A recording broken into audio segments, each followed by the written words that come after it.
Hello, and welcome to Autocracy Now! Today's episode is part of our series on Stalin, episode 12, The Red Tiberius and the Game of Thrones. Usually, when we're looking to make friends, we like people who are interesting or similar to us, but our favourite friends are the ones we can really relax around, where there's no pressure to perform or impress people, and you can just be yourself. In this sense, Stalin had very few friends. He had a sense of personal loyalty to many people. He even sent some of his old school friends from the gory spiritual seminary money in the post. But friendship doesn't seem like the ideal description. Could you be friends with someone anyway who had the power to kill you at any moment? Nearly everyone he associated with was a political associate, and after the Great Terror they were all terrified that he would turn on them and have them liquidated, as he had done with so many other old friends along the way. As Robert Service puts it, in the mid-1930s he had turned to the families of his wives for company. But then he had killed or arrested several of them, and the survivors were in a state of psychological shock not conducive to a dinner party atmosphere. End quote. Of his surviving family, he had only ever really liked Svetlana, and their relationship had deteriorated as soon as she started dating. It was the resistance to his will that he disliked the most. Amongst the unsuitable candidates for marriage was Beria's son, who, perhaps uniquely among individuals, could understand what it was like to be the child of a murderous tyrant. Service even accounts a borderline upsetting incident in 1948, where he invited his surviving school friends from Gori to stay with him. Quite often, meeting old school friends you haven't seen in a while brings with it a certain kind of awkwardness. The affection's no longer present. Your lives have diverged since you first met, and you no longer have anything in common. What could Stalin, this man who straddled the world, have in common with anyone from Gori? And so, after a few days of awkward conversation and drinking, his school friends left early. So he was left with the Politburo. Imagine going on a night out with Stalin, after the war, after the terror. It's not such a ridiculous idea because we have countless memoirs documenting Stalin's love of all-night alcoholic parties. They all describe how Stalin loved to stay up late at night, engaging in drinking games and watching movies. He would occasionally watch the Soviet-produced films, which always had a heavy element of propaganda, but personally preferred Western movies, although he usually kept them censored from the rest of the USSR, just as he had suppressed his beloved Dostoevsky. There's something you see, and it's not just Western cultural imperialism, but in all of the states of the USSR and East Germany and so on, everyone had a penchant for the foreign films because they were still the best. He also temporarily banned scenes of kissing in films, which I actually kind of approve of. There is a paradoxical relationship in Soviet states to Hollywood films. They represent the worst of the bourgeoisie culture, and the heroes are always terribly politically incorrect. You know, they're never on behalf of the state, it's always individuals.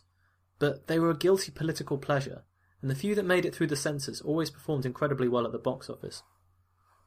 Stalin's love of westerns in particular, cowboy films, is well documented, and in some ways you can see why. Khrushchev reports that he'd watch them, condemn their ideology, and then order more. They might not have been properly Marxist, but they were closer to Stalin's own personality, the gruff outsider who returns to the community for revenge, following his own strict and sometimes mysterious moral code, capable of violence and cool under pressure. They are the American version of the Georgian Abreks that he so idolized. Koba, the literary hero that he'd named himself after, was not so far from John Wayne. John Wayne in particular was a figure of great concern.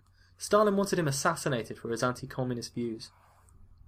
Stalin also loved gangster movies, particularly those where the ruthless gang leader guns down his rivals.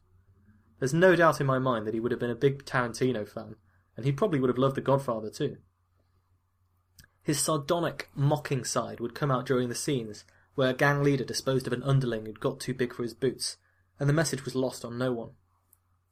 Khrushchev reports that he was, quote, reminding us that we were temporary people. He was not immune to the Russian tendency towards drink. I mean, vodka has its etymology in the Russian for water. Stalin never displayed any signs of being an alcoholic, however. Perhaps he remembered how it had destroyed his father and displayed better self-control. There was a competitive, even political element to these drinking sessions in more ways than one. As well as indulging in drinking games, Stalin liked to use alcohol as a tool of power, He would quite frequently pretend to be taking shots of vodka that was, in reality, water or wine. Being the only sober person in a crowd full of drunks is tedious, but you can learn things that way if you're willing to take advantage of loose tongues. Churchill and Stalin had engaged in an all-night drinking session in Moscow. Maybe he was trying the same trick, but Churchill was a notorious drinker who was probably tipsy for most of the Second World War. Chances are Stalin wasn't able to drink him under the table. It's bizarre to imagine Stalin in the role of a boorish student, chastising all of his inner circle to drink until they were completely inebriated, and then vomit in the street. But he had an eye for the information that could be gained. Maybe he also liked the humiliation that he could inflict on people. As Khrushchev said, "When Stalin says dance, a wise man dances." Even in leisure, the threat from Stalin was always there for those closest to him. His inner circle were wary as they partied, and, you guessed it, Beria tried to cheat by drinking water, much to Stalin's annoyance. There's a brilliant chapter about Stalin's exploits in Montefiore, which you should read if you want to know just how studenty it really got. Put it this way, if there were traffic cones in Moscow, they would not have been left unmolested. But student hijinks were not the only games that were being played. The question of succession was starting to have an influence in politics. And Stalin knew this. Every one of his close political associates had their houses bugged. Presumably, the men who listened to their conversations, and might then know about them, were also bugged. Each of these potential successors was constantly waiting for opportunities to denounce and eliminate one another. The intrigue and conspiracies resembled nothing more than an imperial court. Stalin, of course, encouraged this, identifying the dividing lines in the Politburo and fueling the flames of adversity. As long as they were divided, they were less of a threat. As with a king, one man held absolute power, and swaying him was the means of becoming powerful in your own right. The courtiers must have had strange relationships with each other, equally terrified of Stalin and his vengeance, sometimes even conspiring to conceal things from him, but also competing for influence when they weren't cooperating, when it suited them. If the wolf started devouring Politburo members again, any one of them could be next. They knew that a purge could be wide and sweeping and end up catching up people who weren't thought of as victims in the beginning. The dictator's tactic of constantly changing people's positions was utilised to maintain control. Key was to change your position on individuals constantly. Not enough to create chaos, but enough to be sure that everyone was uncertain and afraid about their own status. He'd hint at favouritism, and then denounce you the next day for some minor failing. Everyone knew the rules of the game, and the stakes. Beria, who had operated a few wiretaps in his time, knew that the best way to deal with them was a policy of carefully controlling what he said at home. He would criticise Stalin and the regime just enough to avoid arousing suspicion that he was hiding something, but not enough to have him done away with. Around this time, Stalin found a new favourite secret policeman, Abakumov. Abakumov enjoyed personally torturing his victims, and was appointed head of the MGB, that's the precursor to the KGB. The NKVD and the KGB operated side by side in a weird, police-state balance of power. Abakumov technically worked for Beria, but Beria must have known that he was looking at his own replacement, waiting in the wings if he went too far. After all, if you remember, that was how he got the job, and how the guy before him got the job. First to fall out of favour in the Soviet Game of Thrones was the Bolshevik who'd been with Stalin the longest, Molotov. In late 1945, he was temporarily in charge of the government, first among equals in a committee of 4, as Stalin recuperated from his heart trouble. Molotov had his own agenda. He wanted rapprochement with the West, and as a precursor to this, he ordered Pravda to publish a speech of Churchill's that praised Stalin. Reading this from his dacha, Stalin was furious and sent an angry telegram. Molotov compounded his mistake by drunkenly suggesting, in a telephone call to Stalin, that the regime should be more liberal with the media. Western media began to speculate about Molotov succeeding Stalin. When Molotov read those articles, his blood must have run cold. That was not the kind of prophecy you wanted hanging over your head. That was the kind of prophecy that would get you torn down. After furiously denouncing Molotov's unilateral actions, which were really very minor actions, to the other members of the Politburo, Stalin had him temporarily demoted. A grovelling telegram from Molotov saw him saying that he valued the party's trust more than life itself. The rebuke was clear. Molotov would not succeed Stalin. With his position dented, he was re-promoted, but he'd fallen out of favour. Beria, in charge of the atomic bomb project which he was now desperate to make a success, had lost control of most of the NKVD, and much of his authority had gone to Abakumov. Another scandal arose out of the war. Stalin became angry about how many Soviet planes had crashed, blaming saboteurs, wreckers, and incompetence in the production of the planes. This would later become the Great Aviators' Trial.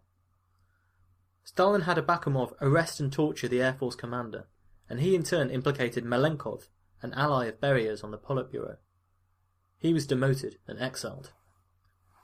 Stalin was signalling his attentions to Beria very clearly. He even started attacking him and the NKVD for, get this, extracting false confessions from the people they had denounced. This, quote, criminal activity could not be tolerated, even though Stalin himself had ordered it.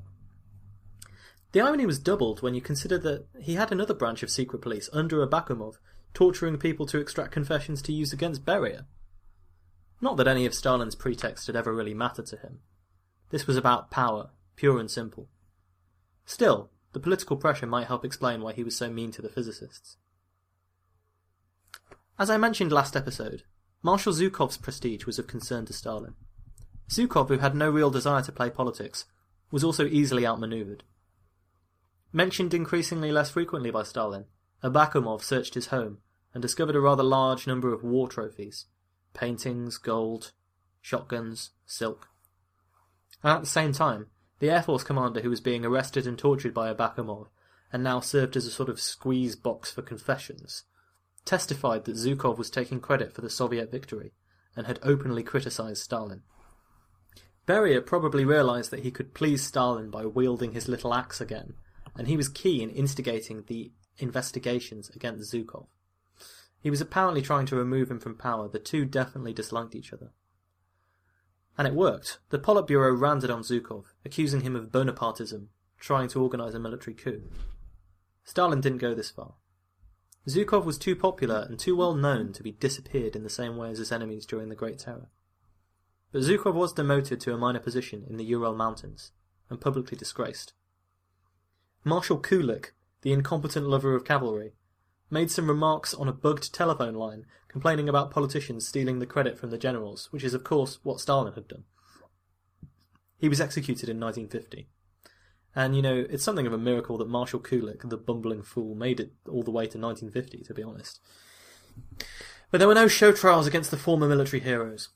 They were too well liked by the public.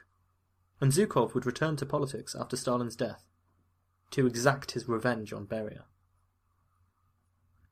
Marshal Zhukov's materialism was hardly uncommon, not just among the soldiers, who engaged in widespread looting in retribution for the German looters, but also among Stalin's inner circle. Plenty of people have pointed out the ironies and hypocrisies in the Stalinist system. Just as they claimed to be establishing socialism and economic equality, the higher echelons of the party lived in luxurious dachas, while often, for the people on the ground, there was not enough bread. They competed over who could have the finest and largest portrait of Stalin in their well-furnished offices. The intentional, pointed austerity of the early days of Bolshevism was gone, replaced by whatever luxuries the Soviet system could allow. But Stalin himself was never especially materialistic. He'd send a good deal of his money to friends and family, and aside from his general's uniform, his foreign films, and the occasional lavish banquet, he lived a fairly austere life. But those around him were more and more resembling the imperial court of the Tsar. Vasily Stalin, of course, has often been compared to the spoiled child of a Tsar, and the comparison bears some merit. He was still engaged in fearful drinking and partying. He even thought of himself, perhaps, as the heir to the throne, and he was scared of retribution from Stalin's underlings once Stalin died. His fears were justified, by the way. But the uneven spread of wealth was a means of control, with extra luxury and privilege reserved for party members, and a state command over the economy. You can reward people for their loyalty, and at the same time, there's an incentive for the brightest and best people to join the party. With Molotov out of favour, Zhukov shut down, and Beria under the watchful eye of Abakumov, no longer in control of the NKVD. Zhdanov was Stalin's most likely successor. He, like Kirov, was in charge of the Leningrad Party, and had also been placed in charge of cultural affairs, and he was the one who Stalin most frequently dropped his little hints about. Zhdanov's cultural terror involved attacks on filmmakers, musicians, and the promotion of Russian nationalism. Perhaps the war made Stalin realise how useful this Russian nationalism was as a technique for maintaining control. It also came alongside a resurgent anti-Semitism. Stalin, before the war, did not have a long history as a particularly virulent anti-Semite. The Jews were persecuted under the Great Terror only insofar as every ethnic and religious minority was, because they might have had mixed loyalty towards the regime. But anti-Semitism was common in Russia, and it was used by the Tsars as a method of control. Anti-Jewish pogroms, or violent attacks on Jews, were common, and they'd been encouraged by the state as an outlet. After all, if they're blaming the Jews for their problems, they're not going to blame you. But there were Jewish members of the Politburo, and in the Communist Party. Stalin had publicly denounced anti-Semitism, which he viewed as against communist ideals, and punished with the death penalty. But at the same time, he'd flirted with it before, especially during his conflict with the Mensheviks, where they were more prominent. Essentially, before the war, Stalin had pursued anti-Semitic policies when it suited him. For example, in appeasing Hitler in 1939, he was almost certainly involved in the transfer of Jews. But he was not ideologically anti-Semitic during this time. But he became more and more so after the war. This was for a variety of reasons. Alongside the traditional perception of Jews as an internal enemy and a fifth column, a stateless people who owed no loyalty to the country.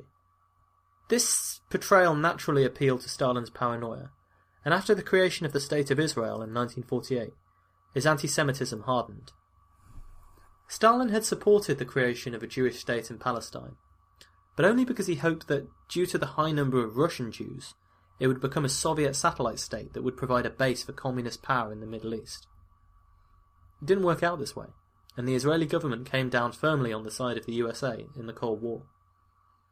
Russian Jews held a parade to welcome the ambassador to Israel in Moscow, and this display of what Stalin viewed as nationalism for a pro-Western country was the catalyst for a new, anti-Semitic purge that began in 1948. Museums and institutions were closed down. Stalin withdrew a lot of support for the Jewish culture that he'd given when he was angling for a pro-Soviet Israel, and eventually poets, cultural figures, and political allies who were Jewish were shot. By the end of 1952, Jews were being expelled from the government, and Stalin's rhetoric had become severe. He said, quote, "Every Jewish nationalist is an agent of the American intelligence service. Jewish nationalists think that their nation was saved by the USA. They think that they're indebted to the Americans. Among doctors, there are many Jewish nationalists." End quote. His growing anti-Semitism was a sign of irrational paranoia, and the endless need to fight against some internal enemy, which we see throughout his reign. Note also his strange reference to the doctors. Stalin became convinced in the later years of his life that the doctors that he was treated by were attempting to kill him, and the fact that he conflates this with the Jewish threat starts to show you how, he's becoming more and more paranoid and irrational. Now, this need to fight against an internal enemy, it's beyond dealing with threats to his authority, and more the means by which that authority was always exercised. In the course of his anti-Semitic purges, he would denounce and arrest Molotov's wife, who was Jewish. He was further humiliated, as she endured imprisonment and lengthy denunciations from the prisoners that Abakumov was torturing. Moreover, he was forced to divorce her, and even vote for her expulsion from the party for being a Jewish nationalist. Eventually, she was sentenced to 5 years in the Gulag, although many thought that she was already dead. Imagine, then, being Molotov at a Politburo meeting, forced to sit and work with Stalin, who had denounced your wife and sent her off to some unknown fate. And all the while, Beria was there. He liked to taunt Molotov with the fact that he knew what had happened to his wife. He'd whisper, "She's alive." Zhdanov's culture war, which included the persecution of musicians on political and cultural grounds, was not especially popular. Khrushchev didn't have much positive stuff to say about it. He said, "I think Stalin's cultural policies, especially the cultural policies imposed on Leningrad through Zhdanov, were cruel and senseless. You can't regulate the development of literature, art and culture with a stick or by barking orders. You can't lay down a furrow and then harness all your artists to make sure they don't deviate from the straight and narrow. If you try to control your artists too tightly, there will be no clashing of opinions, consequently no criticism, and consequently no truth. There will just be a gloomy stereotype, boring and useless." End quote. And so often it does seem like he's describing Soviet culture that way. The suppression of individuality was immense. Meanwhile, Zhdanov, while still focusing on every aspect of the culture war, was dispatched to deal with a new threat. The Yugoslav communist parties had now been installed as the government of Yugoslavia under Marshal Tito. And this was one of the few places in the post-war settlement where the government was not a direct puppet communist party of Stalin's, but instead a homegrown communist organisation. So after the war, in the settlement, Stalin had set up his own puppet communist parties, and they'd taken over most of these Eastern Bloc states and ran them on the behalf of the USSR. Now you might think that having the partisans in charge in Yugoslavia was good. After all, if a good number of people are genuinely sympathetic to communism in the country, and they have their own homegrown beloved leader to deal with, rather than some nobody who is obviously a puppet of Moscow, the regime is probably more stable. But Tito's own popularity and the fact that his Yugoslav partisans had liberated the country from the Nazis and not the Red Army meant that he had a greater independence, and Stalin could not tolerate this, especially when Yugoslavia began provocatively seizing territory and provoking the Western Allies. They intervened in the Greek Civil War on the communist side, even though Stalin had promised Churchill in their naughty document that Greece was in the British sphere of influence. But more than any specific political annoyances that upset the Western Allies, Stalin was probably irritated that Tito continually defied his authority. A combination of Tito's nationalism and pride, and his eventual territorial ambitions, which probably involved setting up an independent Balkan bloc of communist countries outside of Stalin's control. All of these factors rendered him unacceptable to Stalin. He hoped that by withdrawing Soviet support from the Yugoslav communists, the regime would collapse. "I'll shake my finger, and there'll be no more Tito," Stalin shouted. Zhdanov was tasked with informing the Yugoslavians that they were no longer officially recognised by the USSR as a legitimate communist party, and made the ludicrous claim that Tito was an imperialist spy. But despite Stalin's attempts to shake his little finger and assassinate Tito, he would remain in place, which was something of an embarrassment to Stalinist supremacy. However, Stalin, again, certainly had a grudging respect for Tito, as he seemed to have for anyone who defied his authority. And here we return to one of the threads of our series, the third letter that was reportedly discovered in Stalin's desk. Alongside the note from Lenin denouncing him, and alongside the note from Bukharin begging for his life, the third note was from Tito. "Stop sending people to kill me. We've already captured 5 of them, one with a bomb and another with a rifle. If you don't stop sending killers, I'll send one to Moscow, and I won't have to send a second." The model for communist strongmen had been made by Lenin and perfected by Stalin. It's interesting to see what happens when he faces off against someone with the same purported ideology and similar tactics.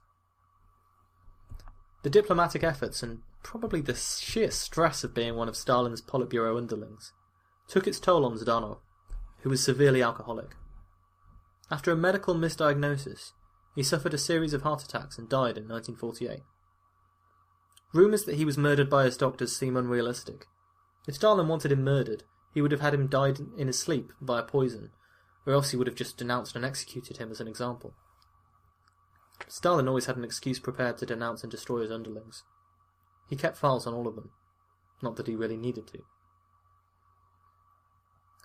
If you're thinking that this constant juggling of underlings made enacting policy difficult, the answer is yes and no. There was a single party line that everyone conformed to on most matters. This was the stuff that was personally dictated by Stalin's. Individuals had a lot of free will to behave autonomously, but Stalin closely watched their actions, and would pounce on anything he didn't like. The issue with Stalin's autocracy and the fear he created in the minds of his cabinet was less to do with the bureaucratic chaos as management changed, and more to do with the fact that everyone felt insecure in their position.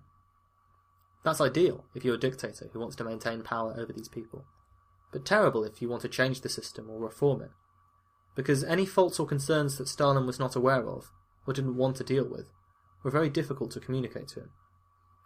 He couldn't micromanage everything, although he often tried, but revealing flaws and failures left you open to denunciation by one of the other members of the Politburo. Stalin was not wholly ignorant, but his subordinates were incentivized by the terror to conceal information from him, and since he couldn't manage everything, this was bad for the state. Zhdanov's death swung the power struggle back in favour of the other members of the Politburo once again. Beria and Malenkov came back into favour. Indeed, it was said that on the nights of Zhdanov's death, every pub in Moscow was filled with Beria's associates drinking to the good news. The carousel of Stalin's associates and underlings wheeled around once again. Malenkov and Beria, temporarily back in favour with the boss, used their new position to fuel Stalin's suspicions. Just as Kirov had used Leningrad as a separate power centre in 1934, might it not also be the case that Zhdanov had done something similar? The city's military and industrial heroes were very popular locally due to the fact that they'd helped Leningrad endure its brutal siege, and you can imagine that they might feel quite separate from the rest of the country after 900 days in the siege. The city had always been the ancient capital of Russia and might prove a rallying point for resistance. In addition, the Leningrad wing of the party had always been a slightly separate power base to Moscow, pursuing different policies. This meant that often the man in charge of Leningrad had been a key ally of Stalin's, like Kirov. The leading figures in the Leningrad party, like Voznesensky and Kuznetsov, were Politburo members or high-ranking NKVD officials. But Beria and Malenkov worked together, criticising the Leningrad party, which was full of Zhdanov's old allies. They said that they were holding independent rallies, covering up scandals, and engaging in some vague conspiracy to split up the Soviet Union in favour of a Soviet Russia, with Leningrad as the new capital. Stalin barely needed any persuading to see conspiracies and enemies everywhere. He was not entirely disloyal to the memory of Zhdanov, who had never entirely fallen out of favour, and he even encouraged Svetlana to marry Zhdanov's son, which she did. Svetlana should really get a special episode all to herself, and maybe I'll do it one day. And please give me feedback about the special episodes that you'd like to hear. But familial ties aside, Zhdanov's old political associates and comrades were doomed. Soon enough, the arrests of the Leningrad affair began. The 2 Politburo members were arrested and tortured by Abakumov, although notably they were told to leave Zhdanov out of any testimony they'd give. I suppose that's just in case they implicated someone who was supposed to be innocent in Stalin's mind. This was his way. Write history according to whatever conspiracy theory you believe today, and implicate the people you've decided already are guilty. It was a mini-terror, and the first really violent purge of key political associates since the war. Kuznetsov had other ideas and refused to confess. "I'm a Bolshevik and remain one in spite of the sentence I have received. History will justify us." His defiance is nicely recorded for the histories, but of course it made no difference, and both of the Leningraders were shot. Along with them, hundreds of associates and key members of the Leningrad elite were exiled to Siberia, deprived of their property, and removed from their positions of power and influence.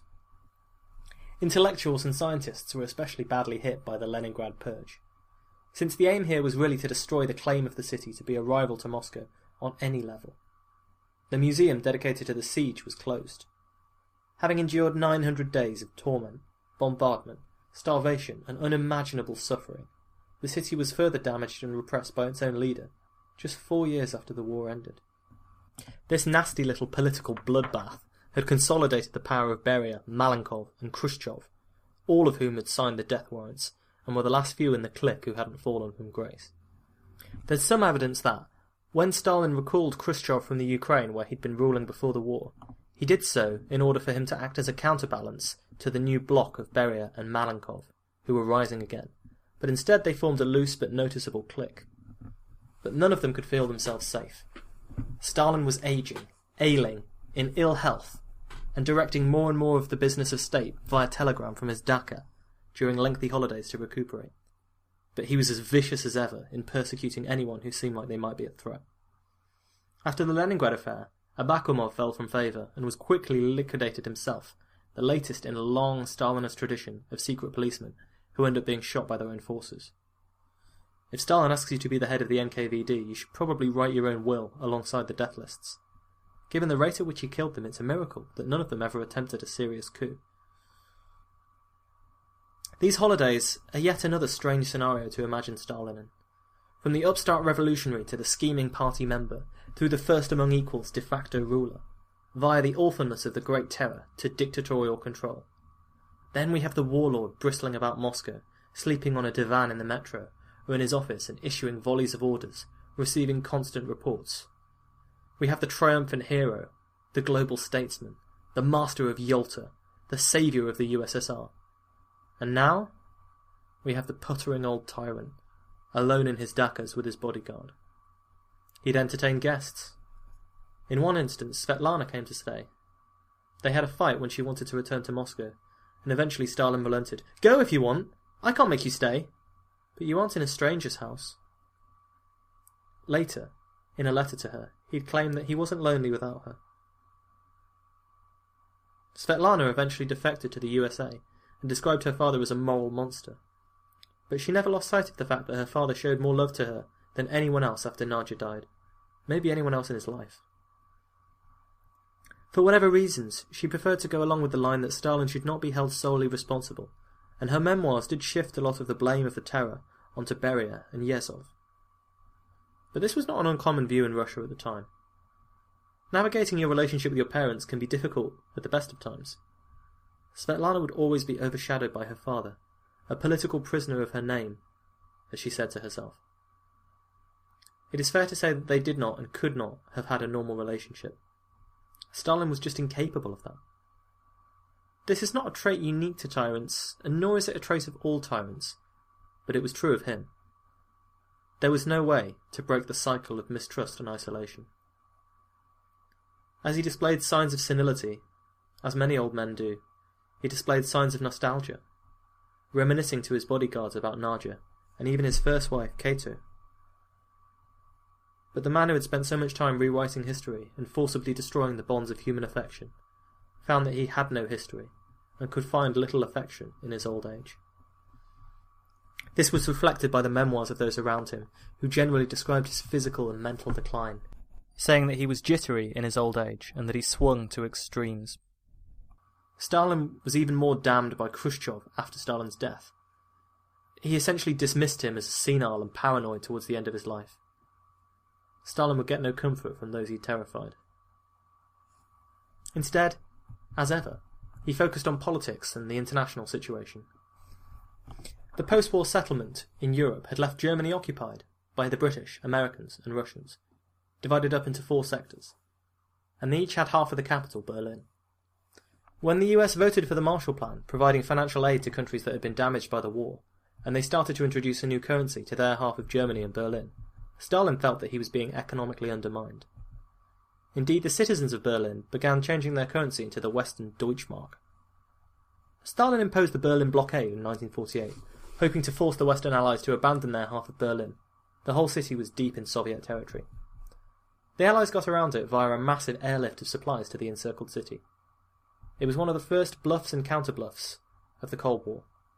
The Red Army massively outnumbered the US and British forces in the city, and their air force could easily have stopped the airlift, but neither side was willing to open hostilities on a Third World War. Tensions were high in the city itself. There was a near riot when the communists attempted to take over the municipal government. This would, of course, just be the start for the suffering of Berlin, a city that would be divided for another 40 years.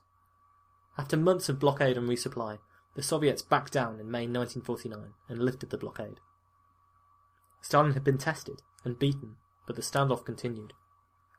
In 1949, the Allies created the Federal Republic of Germany, West Germany it would later be known, and a month later Stalin and the Kremlin would create East Germany in response. If you want to look at things through a Marxist viewpoint, this era after the war, and using the war as an excuse, was about him establishing communist countries in as many nations as possible. Yet it's also clear that his idea of communism meant strict hegemonic control from Moscow. Once socialism was established, national borders and divides were just supposed to melt away. The only true divide, after all, was meant to be that between the working class and the bourgeoisie. But of course in practice this didn't happen. Stalin was as frustrated by the other communist movements that weren't directly under his control as he was by the Western Allies, as shown by the way he continually tried to have Tito assassinated. In 1949, the leader of the Communist Party in China, Chairman Mao, took over, and was originally deferential to Stalin. He said, quote, "Stalin is the leader of the world revolution. This is of paramount importance. It is a great event that mankind is blessed with Stalin. Since we have him, things can go well. As you know, Marx is dead, and so are Engels and Lenin. Had there been no Stalin, who would there be to give directions? But having him, this really is a blessing. Now there exists in the world a Soviet Union, a Communist Party, and also a Stalin. Thus the affairs of the world can go well." But of course, Mao was saying this when his armies still needed Soviet financial and military support, so you have to take this deference with a grain of salt. They met for the first time in 1949, but of course there was little comradely cheer to go around. Mao was put up in a minor hotel rather than Stalin's Dhaka, as Churchill had been. He described trying to extract aid from the Soviets as like taking meat from the mouth of a tiger. Enraged when Stalin stalled in meeting him, he yelled at the walls of his apartment, which he knew had been bugged. "I am here to do more than eat and shit." They may have shared an ideology, but, in many ways, like religious extremists, they found minor points of the doctrine to fight about, to conceal the rivalries and suspicions. Stalin was suspicious that Mao was not a true urban revolutionary, but instead focused on the peasants. Again, Marxism's inability to deal with them would come up. They could have negotiated a Sino-Soviet treaty that would have coordinated their efforts and frustrated the West, but instead there were long silences and mutual suspicions and hostility. It is one of the great questions of history. If the communist movement had remained unified and there was no split between the Soviets and the Chinese, would things have turned out differently in the Cold War? As it was, the two leaders would continually eye each other with a deep suspicion. Things were immediately tested when the communist leader of North Korea, Kim Il-sung, asked for permission to invade the south. The peninsula had been divided in the Soviet invasion of the Japanese territory at the end of the war. Stalin demurred, asking Mao and the Koreans to come to an agreement together. In 1950 they invaded, and the Korean War began. Like many conflicts that pitted non-communists against communists, the whole affair quickly became a proxy war, just like Vietnam and the Spanish Civil War before it, between the two ideologies. Stalin was boycotting the UN, and so he didn't use the veto when they intervened, and with Stalin's blessing, a proxy war between the US and Communist China began. Stalin was unwilling to get bogged down in a conflict on the Korean peninsula, but he used his influence to encourage Mao to do so. He was probably hoping for a quick war that would be over before it had the chance to begin. No escalation into a Third World War, which every conflict now had the potential to become. Which begs the question of why he didn't support the North Koreans more. They were armed and equipped later on, but after the US intervention had meant that the war would necessarily drag on and end in a stalemate. Stalin's policy was muddled, almost intervening but not quite, and it ended badly for the Soviets and escalated tensions with the West. A lot of blood was lost, and very little changed. And of course we're still living with the ramifications of that settlement today. With Stalin frail and beginning to make increasingly dubious decisions on policy, we'll leave it here for this episode.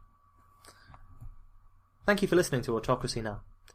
You can email us at autocracynow@outlook.com, follow us on Twitter, like our page on Facebook. Please leave a rating and review on iTunes, which helps to get us noticed. Leave ratings and reviews on your favourite podcatcher anywhere. That way I don't have to play the podcast through massive speakers smuggled onto public transport and then leave sheepishly at the next stop. Tell your friends, tell your enemies. Next time we will, finally, see the end of Stalin. One last paranoid plot against his allies and associates would be foiled only by his death. I'm then going to quickly deal with what happened after his death, and that most complex of questions. Stalin transformed and terrorized the Soviet Union. His was a reign of endless conflict, against internal enemies, real or imagined, against non-communist ideologies, against Russia's backwardness, against the Nazis, against the West, and against his own paranoia. Did he win? What was Stalin's legacy? Until then, be kind to each other.